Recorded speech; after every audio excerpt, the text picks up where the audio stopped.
of Kings and Cobots. In the previous paper and video presentation, a consideration of Amazon as a marketplace of some authority was made. The primary source there and in the course of this series is Brian Demain's book, Bitsonomics. I want to acknowledge that influence, especially for matters of fact here. In this series I've put my own construction on an extremely good compilation of detail on Amazon by Demain. Other figures are cited when the source is not Demain. The argument so far is that Amazon, the creation of Jeff Bezos, is an entity of a scale and compass to invite comparison with organizations bigger than the company, and in some respects, such as the trust of the client in Amazon, like the state. To what and to whom might this kind of trust in a person or an entity or a process such as that described as Bitsonomics be compared? Another question, if we're to talk about Amazon and state-like entities, is to define what we mean by the word state. Here the word state could refer to a general condition, an order, perhaps public of matters, and a comparability with the nation-state. Regarding the latter, there is a sense in which the phrases the early state or the incipient state might apply. We might speak of Amazon as a state about to happen, the exact nature of which we do not know, but we might start to explore. Coming back to trust, we might compare the trust people have in Bezos and Amazon with another individual and a tech giant, for example, like Bill Gates and Microsoft, or another figure associated with another supply chain like Jack Ma and Alibaba, coming out of another country like China. Just as Bezos is not Gates or Ma, but similarities might be seen, comparisons with other companies might or might not be productive. Amazon is not Microsoft. Amazon is not Oracle, and so on down the line of companies big and small. The description is difficult. Amazon is not, in several respects, a tech company. Amazon is not a city. Amazon is not a tribe. Amazon does not seem, overtly at least, to offer shelter and security. But perhaps there is a covert process through Alexa and other systems that offer these in a new form. It has been suggested that Alexa cuts in and exists in and grows in an area not much occupied so far by the state, close to the human body in a doll-like form, evoking the film Ex Machina and the book Living Dolls.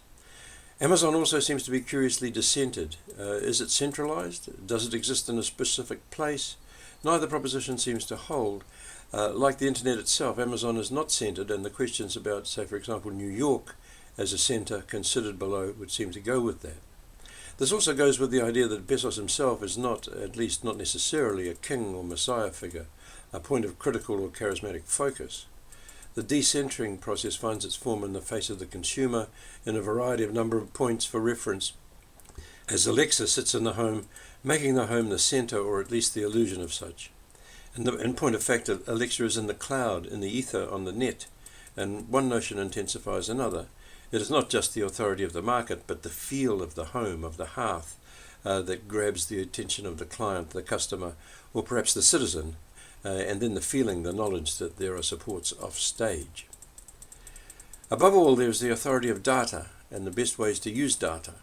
This comes down to having the most data and the best algorithms. With this in mind, there are several players, Amazon being at the forefront. One thinks of Alibaba, of JD, and a few others with considerable, if not outrageous, in certain respects, authority. In data we trust, say the boffins at Amazon. And so does the clientele, the customers, the citizens in this polity of trust. These players call the shots across a wide spread of experience. The players might be seen as personalities, as Bezos or Gates, or they might be seen as companies or machines.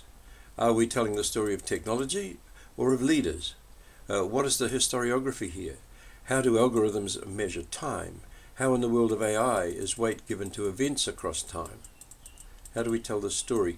There are examples of attempts, some successful, to control Amazon, to place an authority over it. We might turn to an example from Germany in 2019. Germany's Federal Control Office gave a 30-day notice for Amazon to follow before Amazon could close down a site, and this notice holds apparently around the world. Here we see Amazon and its algorithms being controlled. It is in Amazon's interest to shut down points that interfere with the optimization of markets for Amazon, and to do this quickly. Here we have an authority outside of Amazon and outside of its host state, the USA, dictating terms. Another example might be with Bernie Sanders and the Stop Bezos Act in 2018. This was meant to stop bad employers zeroing out subsidies. The first thing to note is just how big a player in the USA is Bezos to have an act named after him. In this way, albeit as an acronym.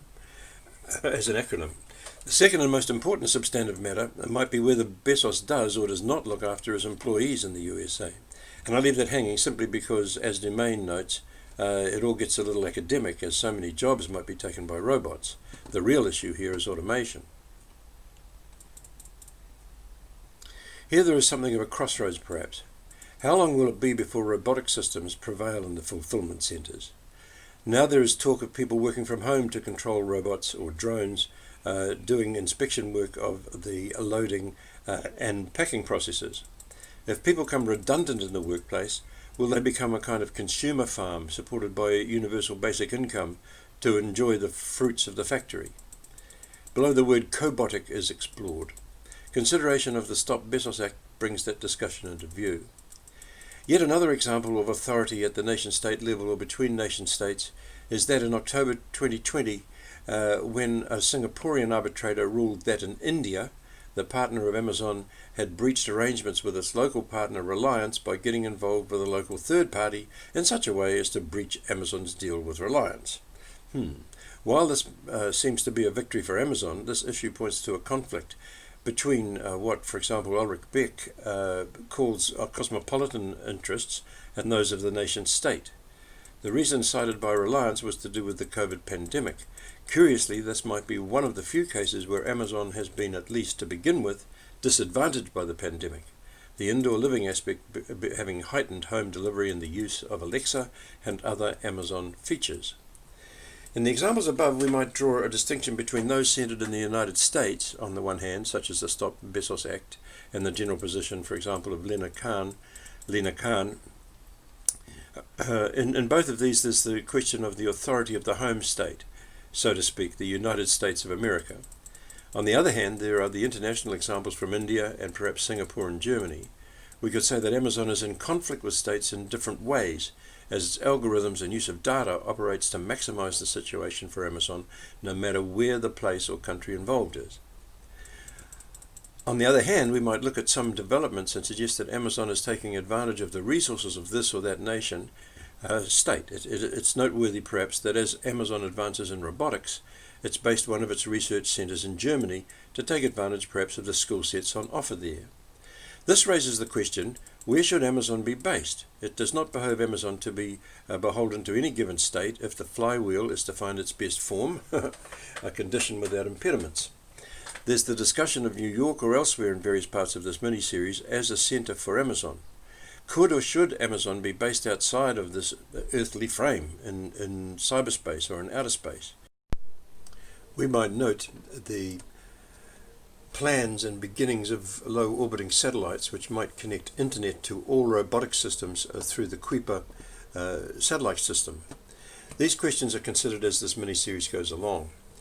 We could suggest that Amazon, with the emphasis on the customer, whoever that might be and wherever the customer might be found, fits in the ecology of the nation-state or context that it finds itself in.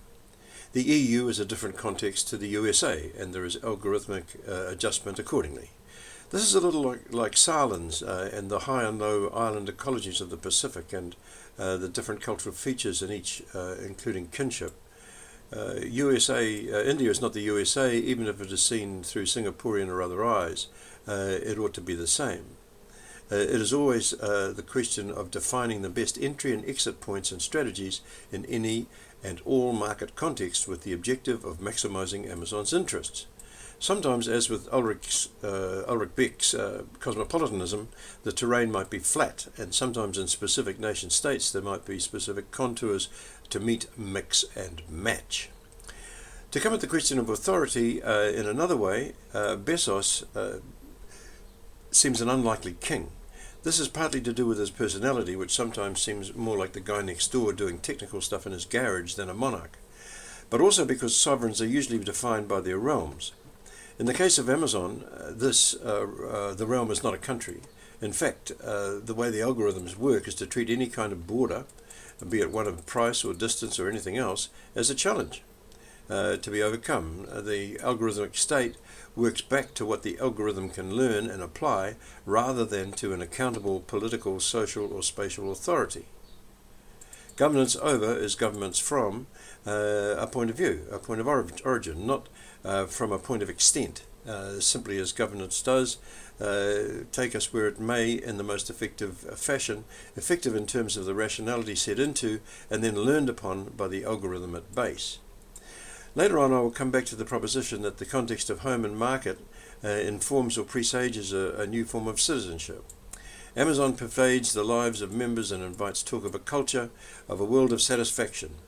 The evolution or progress of states and their empires has often involved new combinations, administrative systems and law with the Romans, naval capacity and effective communication with the British in India or the Dutch in Indonesia, for example. In this case, the new combination is of multiple presences. In the market, in the home, in the cloud, the presence of service getting better through algorithms all the time. Amazon is a bit like all of the comparisons and contrasts above. It may be seen from various points of view. And each point of view has its own significance. It looks at a distinct sovereignty or domain which links or at least sits beside one another, sit beside one another in the jumble.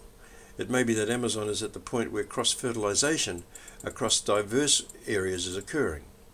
For example, the systems in Go stores where customers pick up and do not pay at the checkout as their information is logged through their phones may be useful in the fulfillment centers.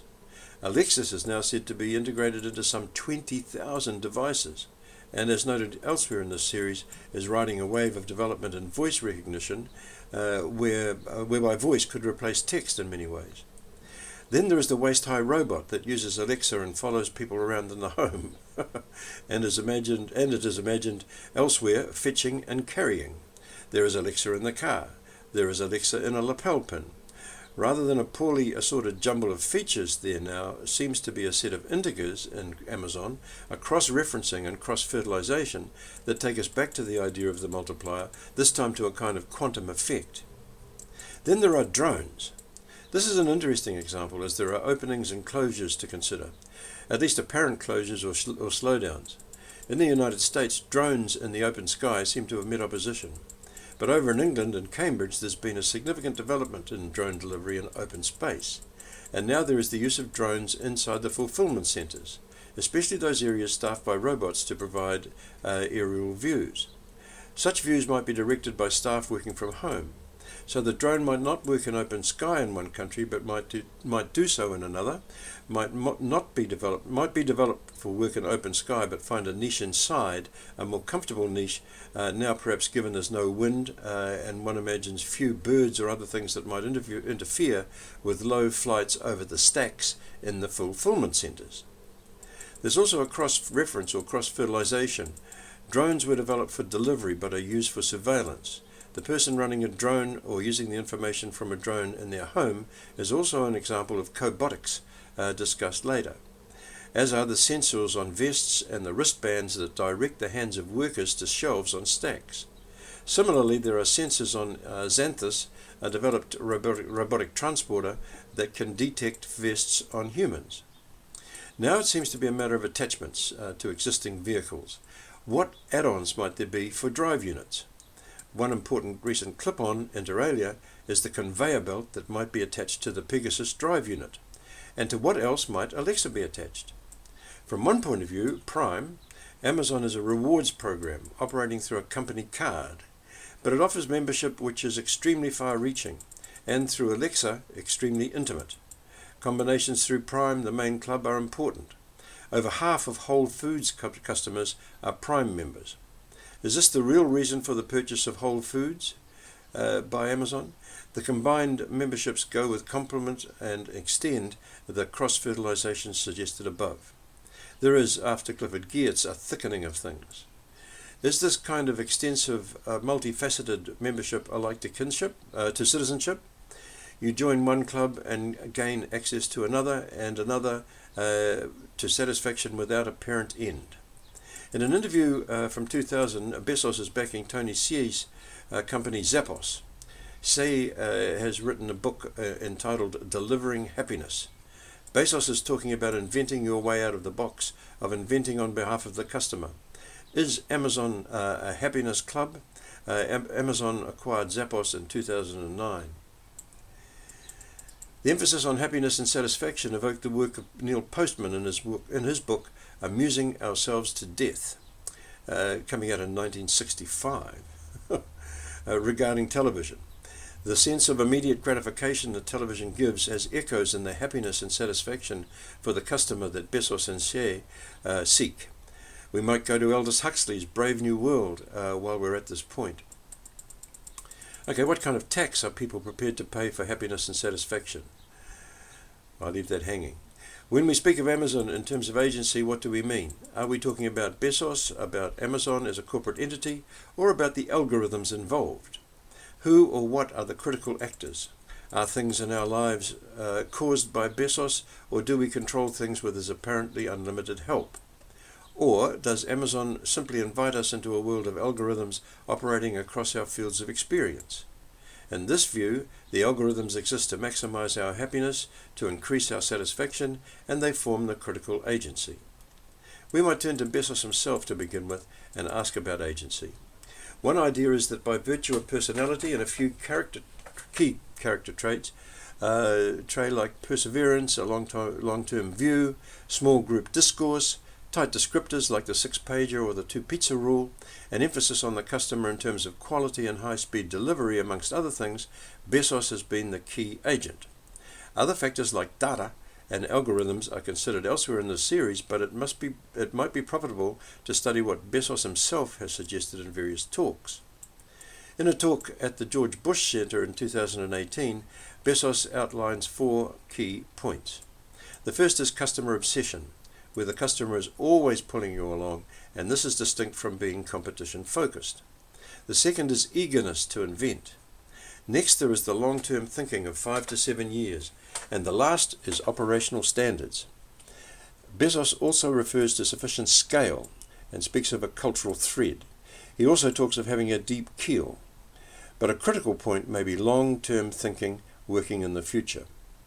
Regarding the first point, the price is critical, and if we turn to space and Bezos' activities there, the first order of business is to set up the customer firstly with price.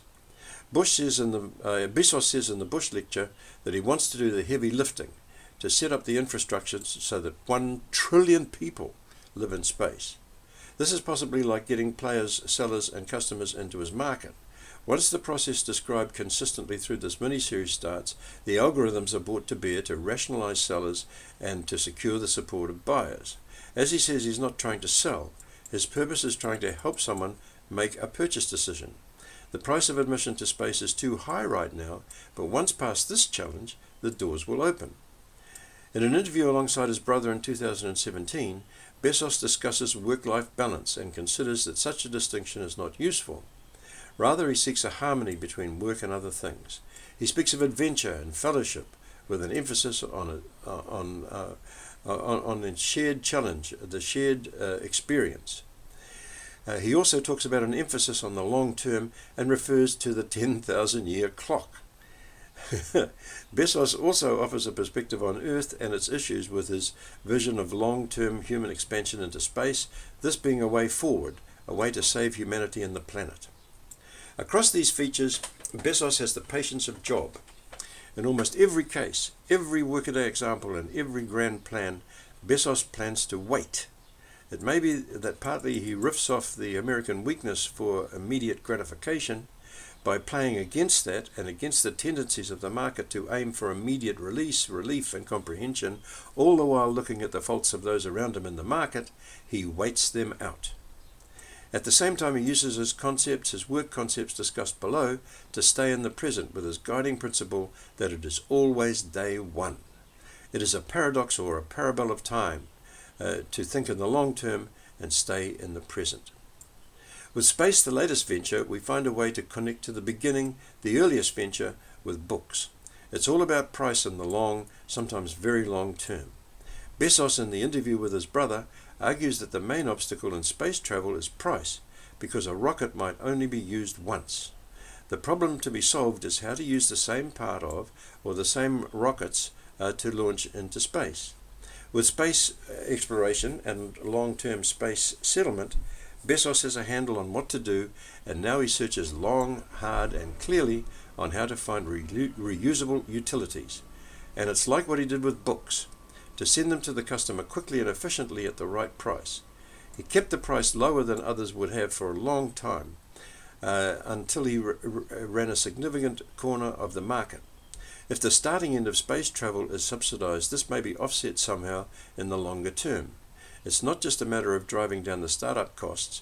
It may be necessary to sustain them until a trick might be turned. Again, this is what happened with books. Speed of delivery and a set of factors helped the bottom line eventually, even though his costs were near or over the limit for a long time. To begin the description of key terms employed by Bezos, we might start with vocabulary like the flywheel, the word flywheel.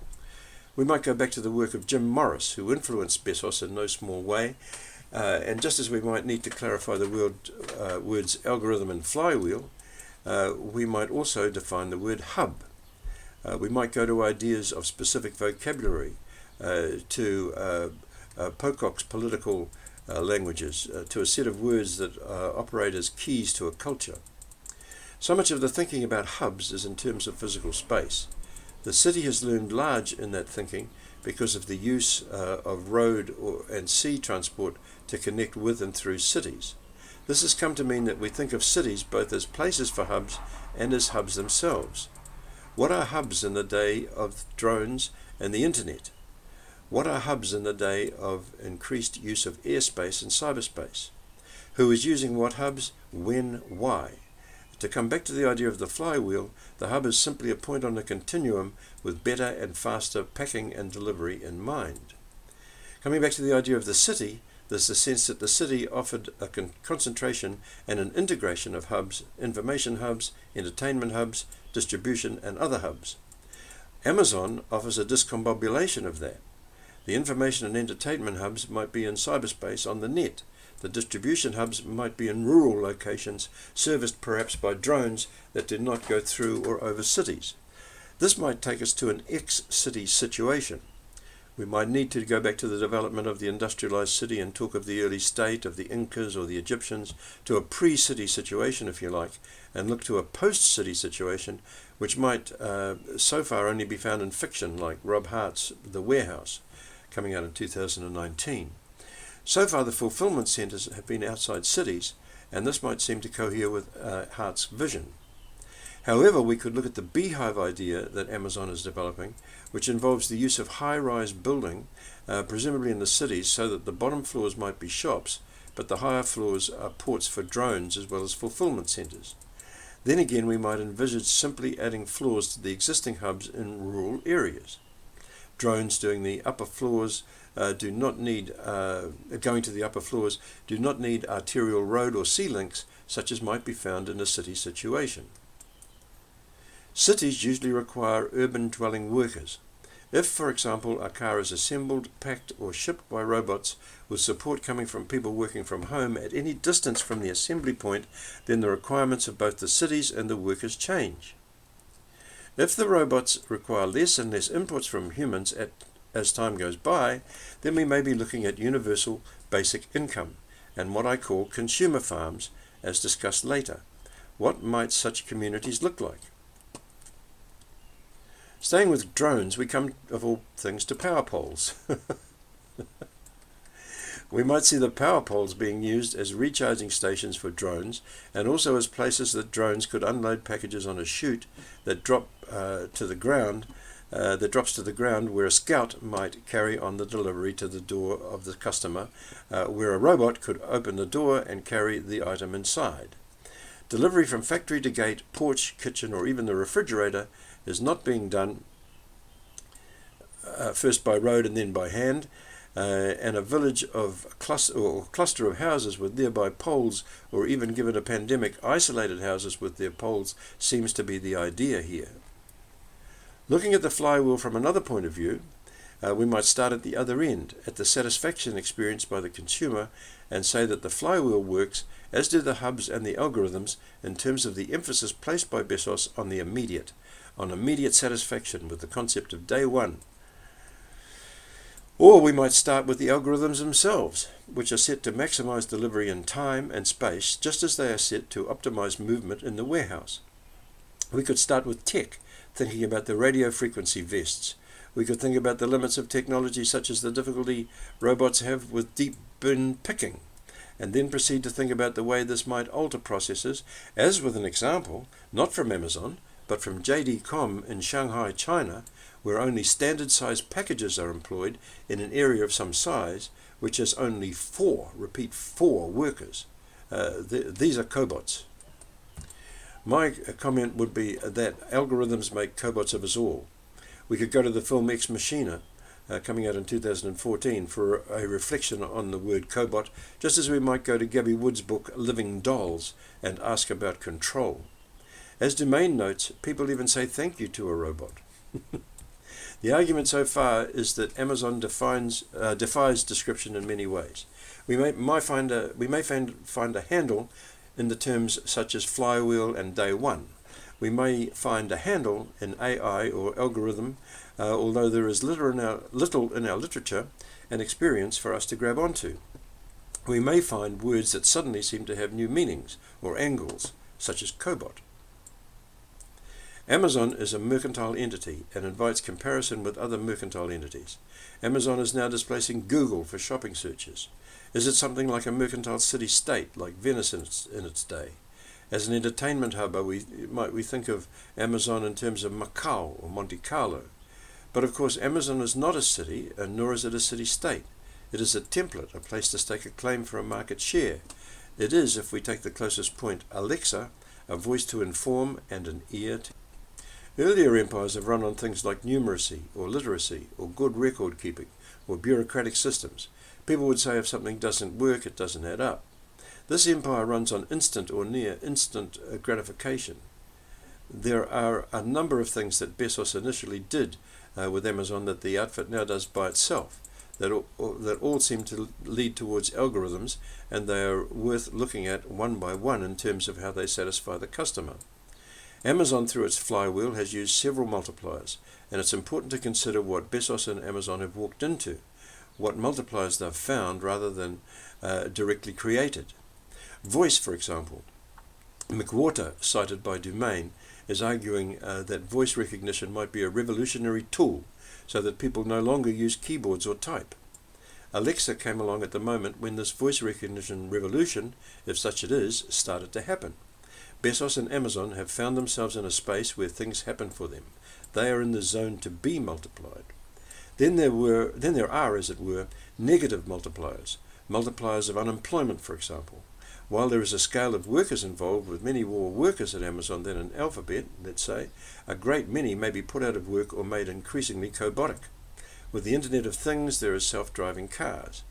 Domain mentions mass redundancies, and there's a direct comparison with the wasteland of the warehouse described by Hart going on. This relates to David Susskind's advanced capital. And all of this is happening with an idea or an eye on universal income. Is a class of unemployed consumers of passive cobots being created?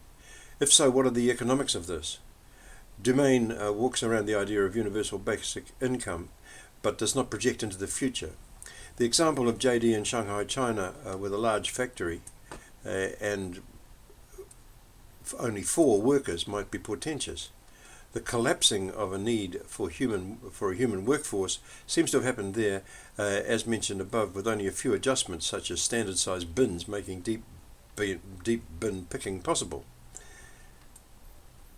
Then there is the question of whose influence is being multiplied in the Amazon context. What multiplications, planned or otherwise, are there within the multipliers, so to speak? Is a signification happening with Amazon? This company started in a given state, the USA. It offered, amongst other things, a platform, a market. Amazon's citizens were US buyers and sellers. Then there were US brands produced in China. Now, Domain suggests that market is being dominated by sellers with their own brands from outside the USA, from China. If brand and price work, they might be taken on by Amazon, bought out or replaced. At least that is the way it has worked to date. Will the prospect of Chinese preponderance in the market changed this process. In terms of sovereignty, there might be a parable here. The parable of the Chinese seller, first in the American and then in the global Amazon market. But has Amazon become, or is it becoming, a Chinese market? Before, the Chinese manufacturers made articles for sellers on Amazon, and after, they became the sellers themselves. Bezos encourages this with Dragon Boat, and in 2018, 1/3 of sellers on Amazon were Chinese. There have been complaints about Chinese hackers pirating other people's data, which, as Dumaine rightly points out, is gold in the Amazon universe. Have the Chinese competitors figured out weaknesses in the algorithms? Putting this another way, without reference to cultural or political identity or to sovereignty of a national kind, is understanding of the algorithm the key to management now, and is such understanding the way forward with multiplication? In his Bush seminar, Bezos talks of negative and positive reviews in regard to books, saying that negative is necessary. Now we might look at the fake reviews on Amazon and the role of Chinese sellers in them, and ask how the wheat is to be sorted from the chaff now. Amazon, like other extremely large entities operating across the world, bends the idea of the nation state, and we might ask, what can states learn from Amazon? For example, could algorithms be used in campaigns and elections? Could the US Postal Service learn from Amazon? Could the Amazon delivery systems subsume the state delivery systems? It is said that more people are connected by Amazon than those who have landlines in the USA. Taking a communications position regarding states, the idea being that the state offers a communications hub, questions occur. It would seem that such investigations as the Senate hearings on big tech in November 2020, which were not about learning as much as about breaking up the big tech entities, seem as before to go nowhere and to follow what Khan, as cited earlier, has described. There is multiplication and alteration. Here we could consider the hybrid retailer. The way a store is organized will change with less space out front for the physical shop and more out back for the warehousing of online material. The use of cyberspace affects the use of physical space. When I talk about the algorithmic state, what do I mean? I mean a market set and organized by algorithms. I mean a domestic situation organized using algorithms with Alexa as a portal. I mean a cloud that cross-references needs and aspirations and uses algorithms to meet a wide range of needs that may eventually include political ones. We might also ask about how algorithms learn from the client, with the algorithm becoming key. Sometimes there is algorithmic fit, and at other times there is algorithmic dissonance. The German example, as caricatured above, serious as it might be, is an example of algorithmic dissonance. The algorithmic dog, which would normally hunt down the competing product and keep it out of the market, is refused from the hunt. When we consider that algorithms run Alexa, we could turn to self and group analysis and think of domestic sovereignty. The algorithmic state extends to mind. Here the points about instant gratification and reinforcement above come to mind. Is this a Skinnerian universe where algorithms expressed through Alexa and other parts of the machine algorithms expressed through Alexa and other parts of the machine have intensified? Algorithms talk to each other. There are issues of agency, and above I have talked about robots and cobots, about personality and artificial intelligence, and now it is a matter of working out who runs what runs who, and what runs what, as we figure out agency, governance, control, and authority. How might we best consider the resilience of algorithms? This is a question that depends on the learning capacity of the algorithm and the task to hand, as well as constraints. Again, something like the German example shows the task at hand can be derailed, and the immediate power of the algorithm broken or stalled. And then there is agency and authority. Amazon itself seems to be the authority. People run along Amazon rails, to paraphrase Khan, until Amazon decides where they get off. Or do they? And here is the importance of the German example, where Amazon was ordered not to shut down one of its operators at its market, so-called. But we loop back to a cobotic situation. The dependence on algorithms to find and set the appropriate rails is felt as soon as the market returns or is returned to. Here there has been an attempt to consider authority and agency.